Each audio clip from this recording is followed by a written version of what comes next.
and welcome to another booktube video from me, Lauren, from Lauren and the Books. How are you all doing today?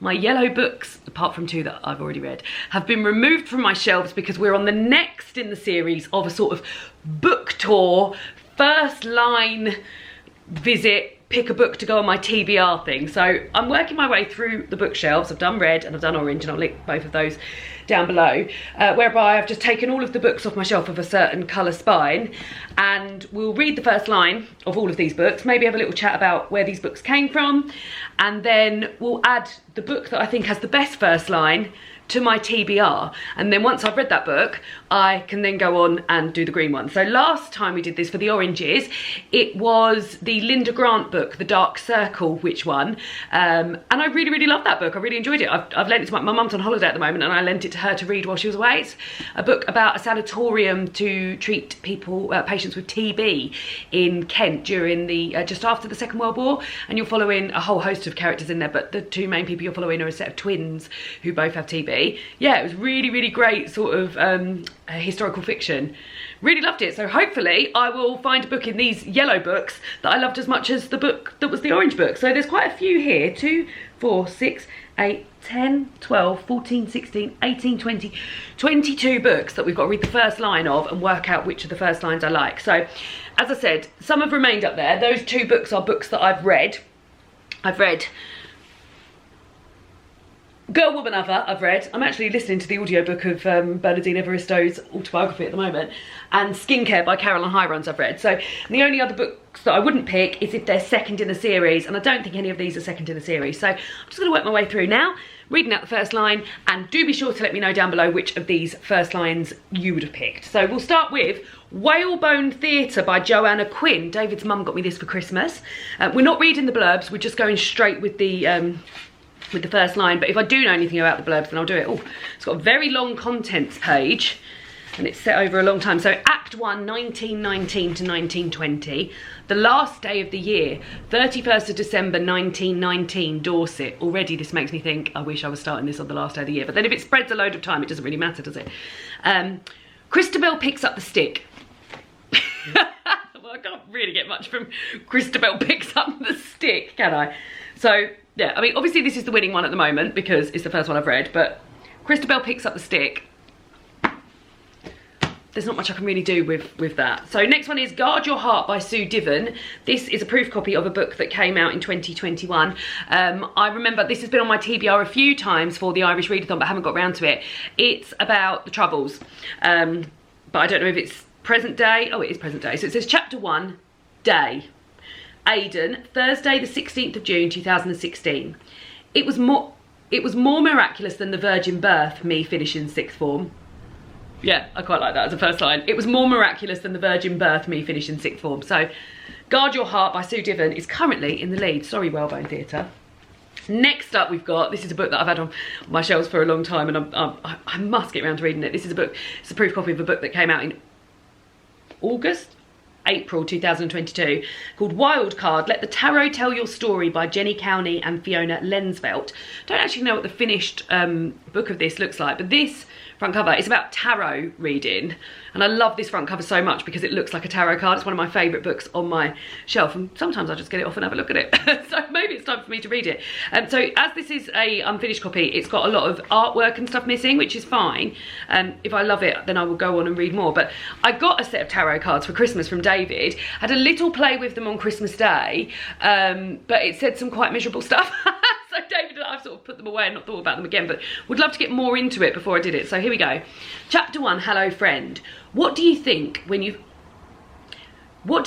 you think of tarot cards? If you're frightened, don't be.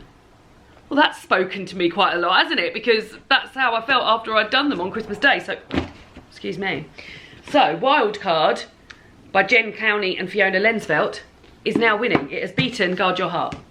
Next up we've got Maybe I Don't Belong It, another proof copy of a book that was due, which came out in September 2021. This is by David Harewood. This is a beautiful proof copy. It's got this sort of tracing paper over a silhouette of David Harewood's head with a sort of crack in it.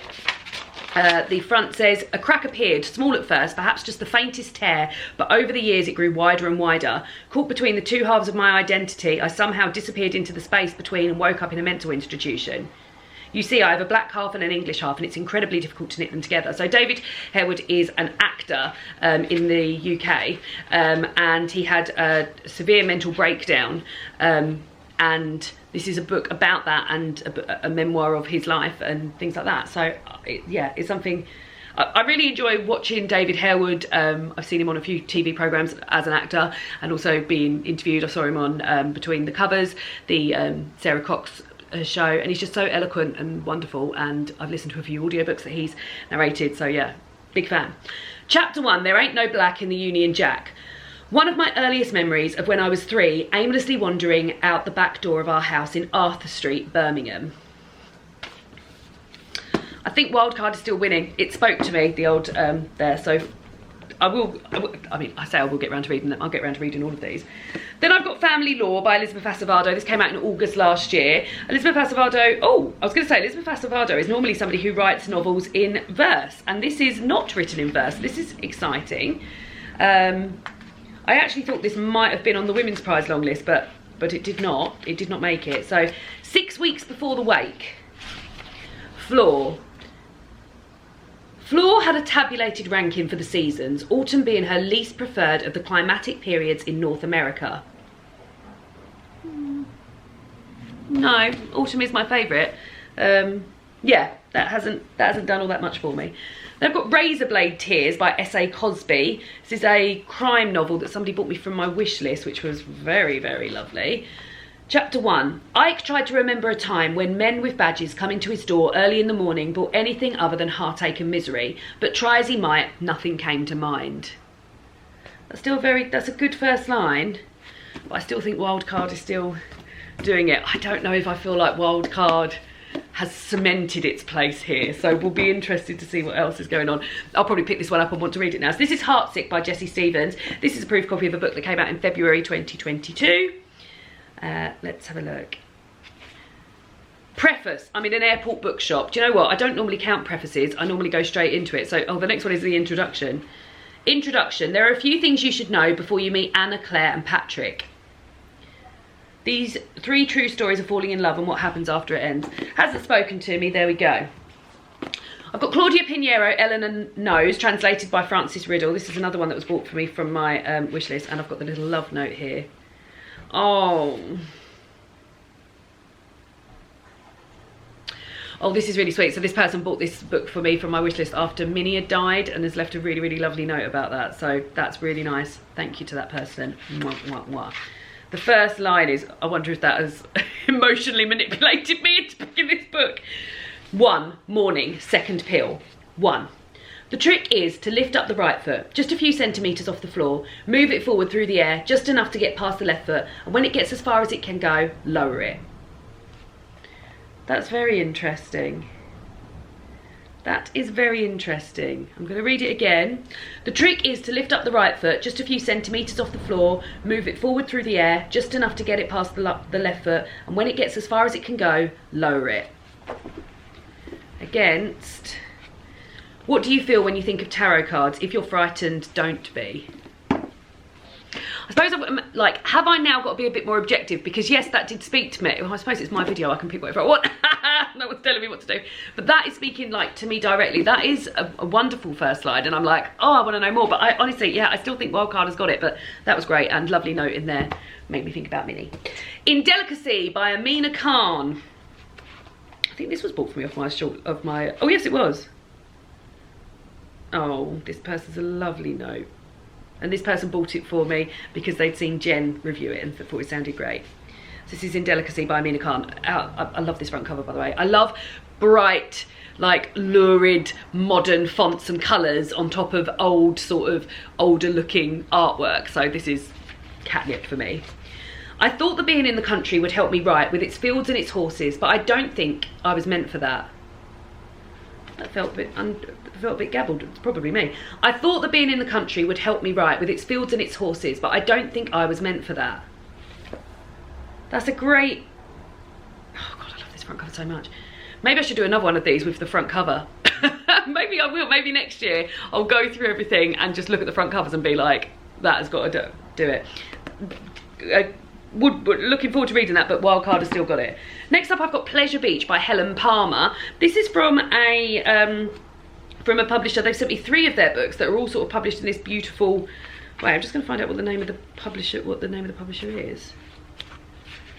Hasn't actually got it, and it's got 2 little brackets there, so I don't know what the name of the publisher is. It doesn't even say it inside. So, well, unless, I don't know what the deal is with this, but this is Pleasure Beach. I remember it being about Blackpool, so there we go. Olga, sea is to sky as sigh is to sea. Sea is to sky as sigh is to sea. Sigh like, sea is to sky as sigh is to sea. Interesting, but not like, oh yeah, I want to carry on reading that. But yeah, lovely. These are lovely editions. I've got a few of them with this bright colour at the top. In fact, one of them will be appearing in the green one because I've got a green one coming up. Then I've got Kololo Hill by Nima Shah. This is a proof copy that came out in 2021. I remember there being quite a lot of hype about it at the time, and me thinking I was certain that it was going to be on the Women's Prize for Fiction that year, and it wasn't. So this is part 1, set in Uganda in 1972. 1, Asher. They'd be back before curfew. Asher was sure of it. It's not, I mean, I'm interested. There's a curfew. I'm interested in that.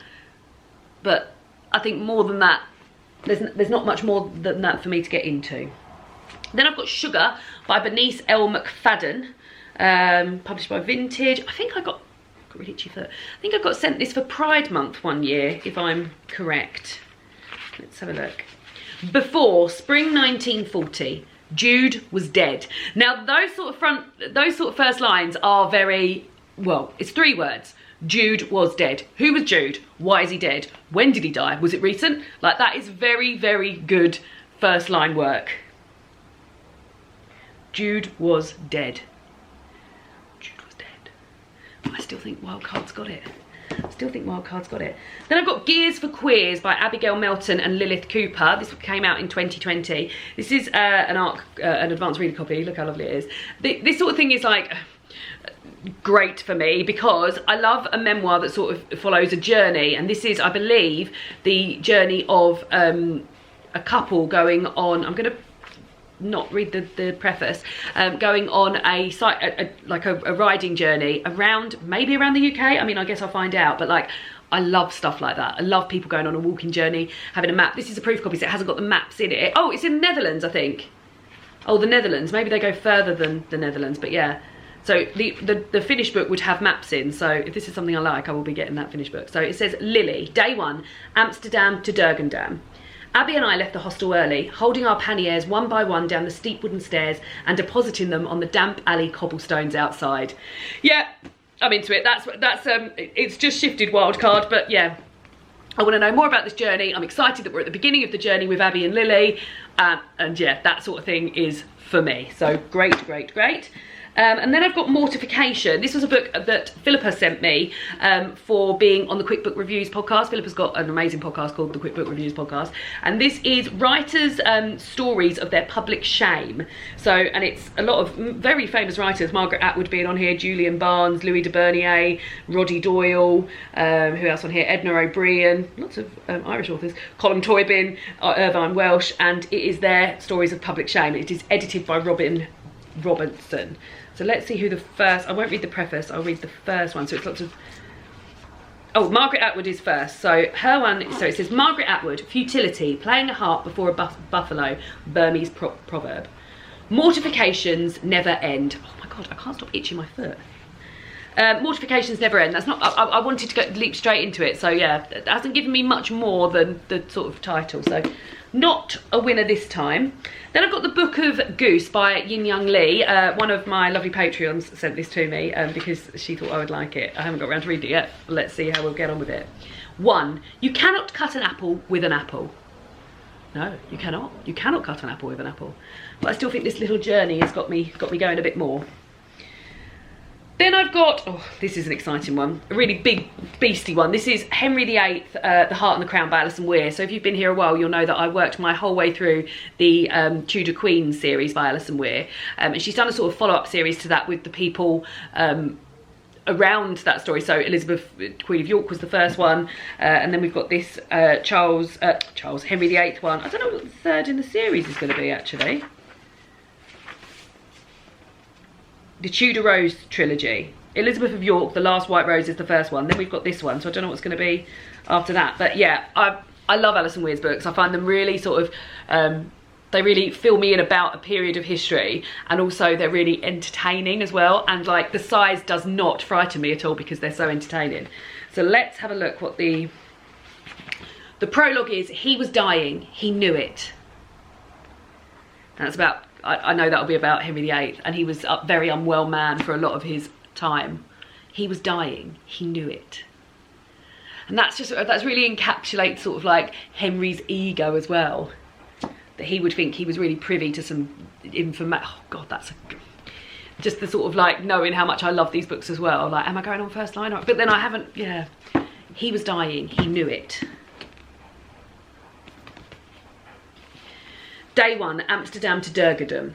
Abby and I left the hostel early, hauling our panniers one by one down the steep wooden stairs and depositing them on the damp alley cobblestones outside. Yeah, that's your winning. So, close call, but there we go. Then we've got Pet by Akwaeke and Meze. I've read a few Akwaeke and Meze's books and have enjoyed some of them, and some of them have left me wanting a bit. So let's see how I feel about this one. Chapter 1. There shouldn't be any monsters left in Lucille. Good first line. There shouldn't be any monsters left in Lucille. But I'm still more interested in this journey. Still more interested in the journey. Oh, next up is a second in a series, but I have read the first series. This is Spell on Wheels, Just to Get to You by Kate Leth, Megan Levens and Marissa Louise. It's a series, it's the second in a series of a graphic novel series about 3 young women who are witches, and I very much enjoyed it. The artwork is great. So this is one of our no, this isn't one of our characters. Our main characters are these 3 on the front. So this is someone looking, but I'll still read the first line. It's got somebody sat down and it says somewhere out west. No, that's not done enough for me. Then I've got The Tiger's Wife by Thea Obrecht. I had this in my office at work. I think my colleague had it, and then it won what used to be the Women's Prize, so the Orange Prize for Fiction. I'm sure that used to be the Women's Prize in 2011.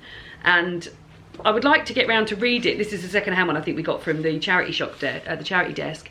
And I would like to get round to reading like the Women's Prize winners at some point, so that's why I picked it up. In my earliest memory, my grandfather is bald as stone and he takes me to see the tigers. No.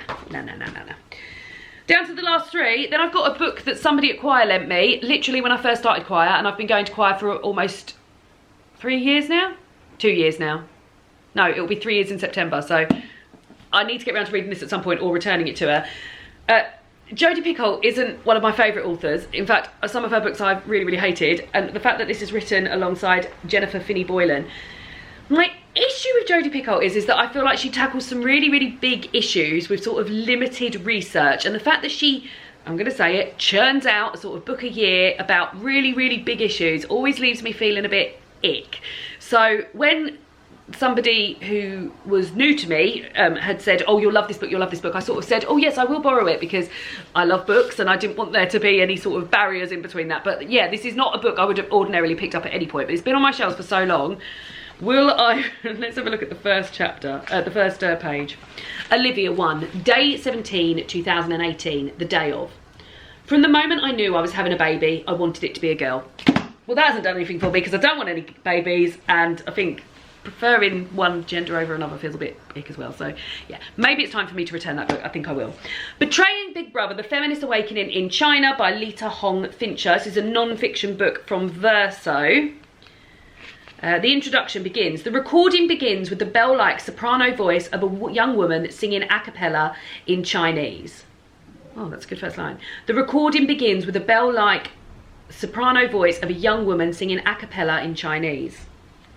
Yeah, I still think I'm more interested in the old Gears for Queers journey. And then the last one is, this is another one that's been on my Irish Readathon TBR many times. This is Dara McAnulty, Diary of a Young Naturalist. This could be a good contender for this because it's non-fiction about a particular subject, and I'm very into sort of nature. Prologue. This diary chronicles the turning of my world from spring to winter, at home, in the wild, in my head. Another thing I like is seasonal stuff. Spring to winter, that's a whole year we'll enjoy, and I know this is set in Ireland. This diary chronicles the turning of my world from spring to winter, at home, in the wild, in my head.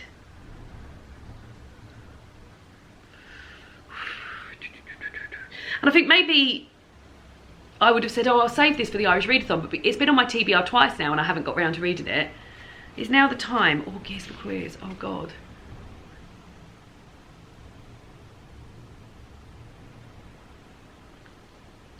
I just don't know. Shall I do the second line and see what that makes me feel? I don't think I've done that before, but let's see what happens. Right, let's read the first and the second line from Gears for Queers. Lily, day 1, Amsterdam to Durgadam.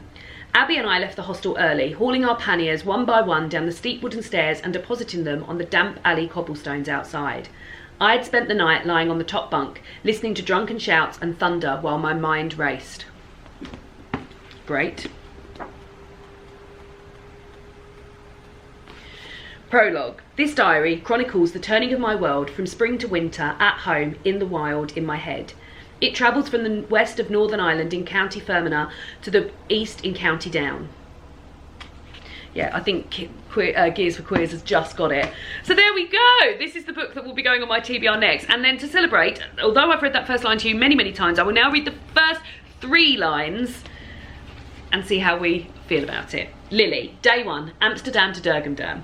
Abby and I left the hostel early, hauling our panniers one by one down the steep wooden stairs and depositing them on the damp alley cobblestones outside. I had spent the night lying on the top bunk, listening to drunken shouts and thunder while my mind raced. Round in the corner, I was relieved to see our bikes, Patty and Paula, had survived a night in the red light district. Yeah, I'm really, really pleased I've picked this and I'm excited to read it. So yeah, very, very good. Let me know what of these books you would have picked, and yeah, I'll see you for another BookTube video soon. Goodbye!